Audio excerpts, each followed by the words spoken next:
Hello, and welcome to the first episode of, the segment of my Smackdown review for rayjay's World, the podcast. Um, if you're watching on YouTube, hit the like button, and don't forget to subscribe. Um, anyways, let's start off with the very beginning of the show. Okay. Apparently, it begins with they've got a report where Renee Young is outside the performance center and reporting that an accident has happened. Apparently,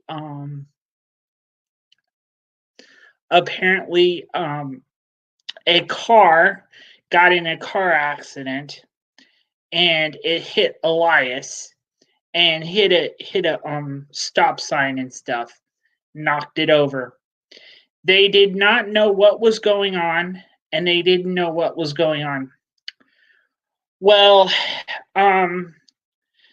they asked Braun Strowman what he saw. He said he saw a guy in black clothing run away from the scene of the crime or whatever. And a cop sees the rental documents and liquor in the car, and it says that it was Jeff Hardy's rental car. So yeah, and they find Jeff Hardy and take him into custody and arrest him. He's hurt and stuff. And so, pretty much because of this, because Elias is put out, and Jeff Hardy was arrested, the show decided to have a battle royal at the beginning of the show, in which case, Sheamus won. So the thing is this Sheamus thing is basically Jeff Hardy and Sheamus have been at each other's throats for several weeks, and Sheamus has been saying that Jeff Hardy has been having problems with alcohol and booze, stuff that he's had before. Well, apparently, somehow that WWE decided to write this angle where he gets himself arrested. And of course, I'm not going to spoil it until the end of this, but it turns out to be the Goldberg arrest angle, kind of. So I'll explain more as we go on with the show, but yeah, that's what's going on with that. Well, this battle royal happens. It obviously over the top battle royals are very popular matches. So I have a feeling that this match was made to get more viewers. It ups ratings. It's known to up ratings. Battle royals are known to up ratings. So obviously they had to do that. And so the obvious choice was Sheamus, which makes you think that Sheamus played around with it and got Jeff Hardy in trouble. Basically, Sheamus stole Jeff Hardy's car. They don't explain that, but I get the feeling that's what happened. Anyways, it just seemed odd the way it was done because of everything that's been going on with Jeff Hardy and everything. But also, you obviously can tell that the angle was going away where they were saying, "Oh well, Sheamus fixed it up so Hardy would get arrested." obviously, I think that's what we're going to find out next week when the smoke clears from that. Moving on. When Shorty G has kind of gotten himself back into this whole thing. He hasn't been really used that much, and now recently he's been used, and apparently there's this angle going on between him and Cesaro, which I'll talk about later, and that had to do something with the Battle Royal. Basically, Shorty G threw Cesaro out of the ring, and right afterwards, Shinsuke Nakamura tricked the refs to look the other way, and Cesaro went around and tossed Shorty G out. So that is moved into another angle here. So there was that.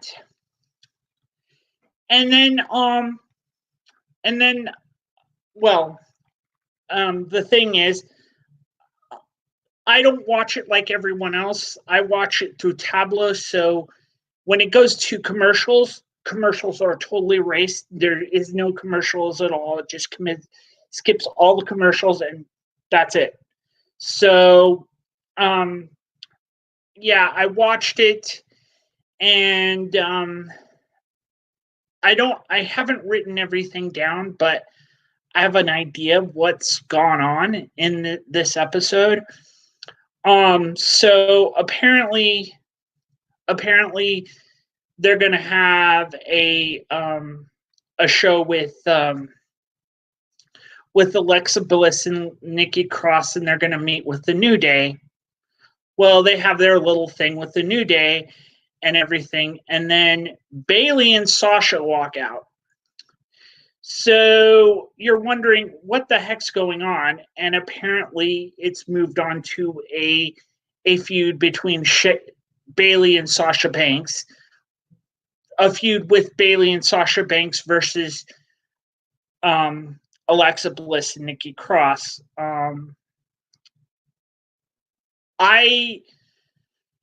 This one kind of was like, obviously they're trying to make it where they can start a feud between Sasha and Bayley, but it's like, we can't do it. It's like they're just Sasha is starting to look like the lackey to Bayley right now. And why? But that's just, they don't act like a tag team. They just act like Bayley is bossing Sasha around, and it just doesn't look good. They moved on from the segment with the New Day, and apparently it became a fight between Alexa and Sasha Banks. Sasha didn't want to do it. Bayley tricked her into doing it, so of course they're doing it. Well, turns out Nikki got involved with the fight, and Bayley got involved with the fight, and basically it worked out where Sasha won the fight, and now they're going against Alexa and Nikki for the women's tag team titles, which I'm like, what's the point in that? Because aren't you guys trying to work out a way you could have a feud with Sasha and Bayley? Because it seems like Bayley's bossing Sasha around, and Sasha's like, okay, Bayley, whatever you say. Okay, Bayley, whatever you say, I'll do what you say. I'll do what you say. Whatever you say, I'm cool with it. No. There is some little bit of Sasha like, what? I didn't sign up for this.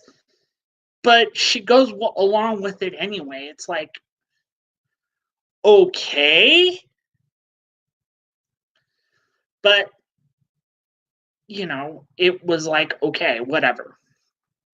The next segment went on to this whole thing with Sonya Deville, and I think it was Lacey Evans.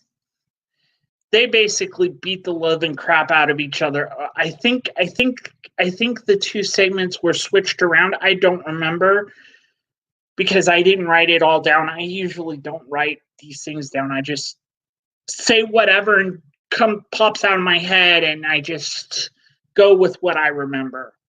So this whole thing went on with Lacey Evans and Sonya Deville, and basically Lacey said, "This is for you, Mandy Rose," or something like that. She was all rooting for Mandy Rose, and then I think she pinned Sonya or something, and Sonya lost. So that went down, and then they moved on. Later, they had this story about. I'll go into it, but it's this weird vignette with Otis and Mandy. Okay, whatever. But the next segment was the reveal that they were going to bring in Matt Riddle, like totally bro. Matt Riddle is coming to SmackDown, bruh. Like, bleh. Sorry, I'm not good with my Matt Riddle impression, but that's the best thing I can do. So like totally, bro. I'm gonna like totally submit a bunch of wrestling and SmackDown, like totally, bro. Like, whoa, like bogus that I didn't get to go to Raw and take care of Brock Lesnar, but I guess they want to put me in SmackDown so they can do whatever they're going to do with me there. You're going to end up. I think every time I do these SmackDown interviews and I see Matt Riddle on the screen, you're going to end up hearing a lot of my Matt Riddle impressions, which, okay, I'm not that good, but I try. Anyways, as I was saying about the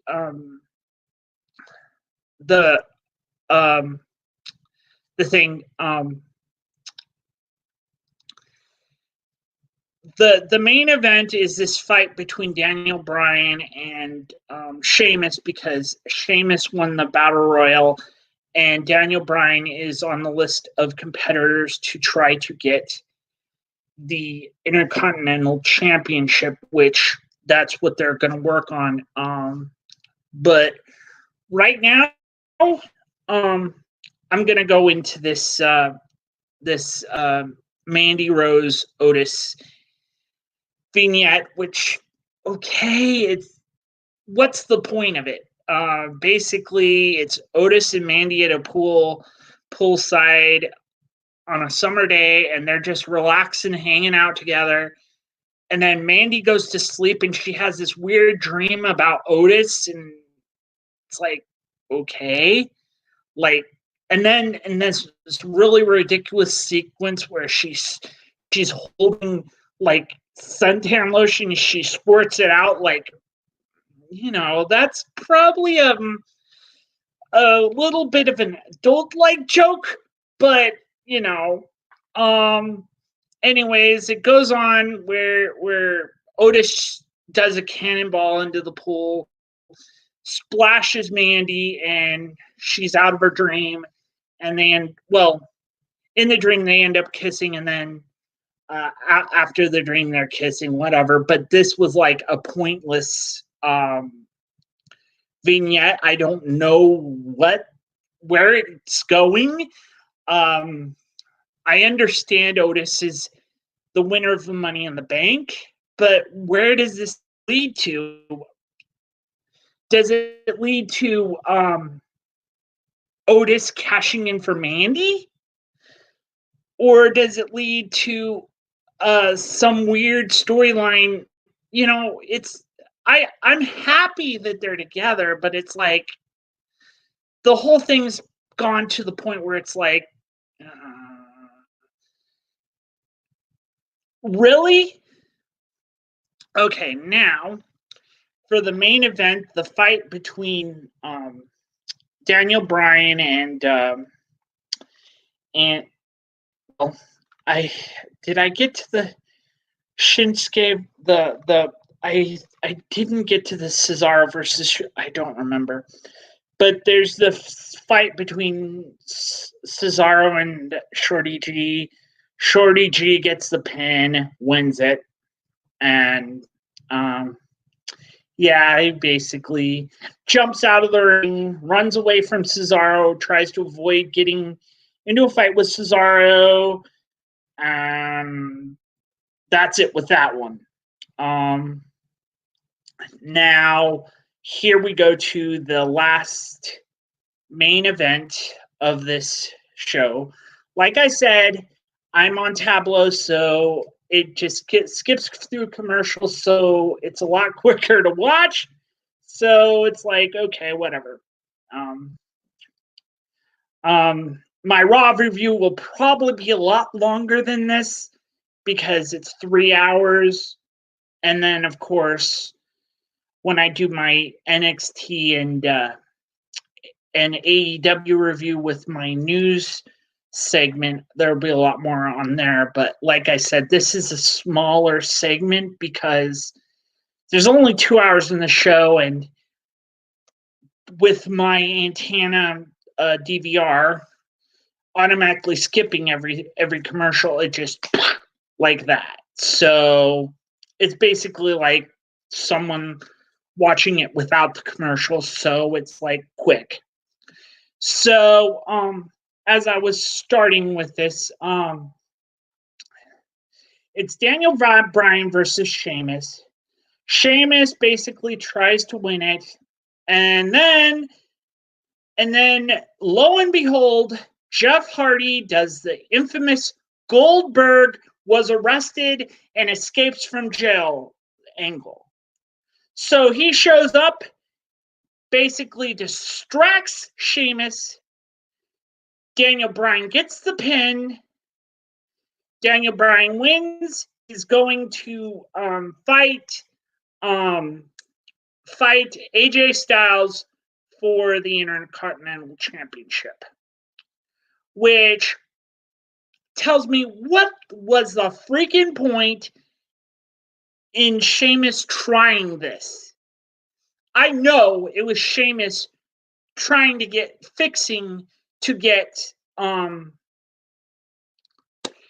two people out of that contendership so he could try it. This has turned into there's no point. Jeff Hardy walks in, distracts Sheamus. Sheamus loses. Daniel Bryan wins, walks away. And basically, the Michael Cole and Corey Graves are like, what happened? Why is he here?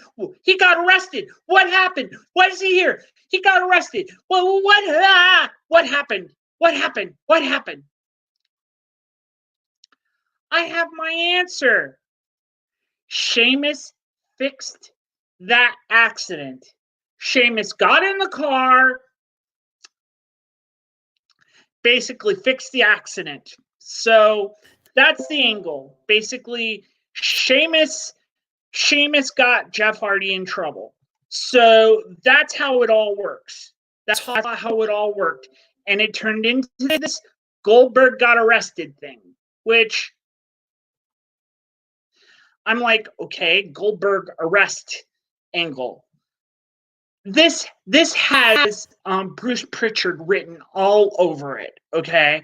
This is something Bruce Pritchard would plan out because he's even said he liked the Goldberg arrest angle that was going on in WCW. So this is what we got. The Goldberg arrest angle on SmackDown. But with Jeff Hardy in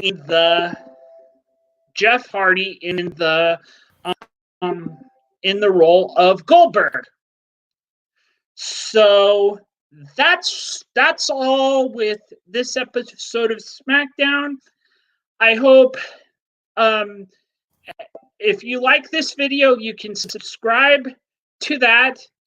Visit my Pro Wrestling Tee store or visit my podcast, and you can listen to my whole week of YouTube videos on that one audio podcast when it gets released at the end of the week.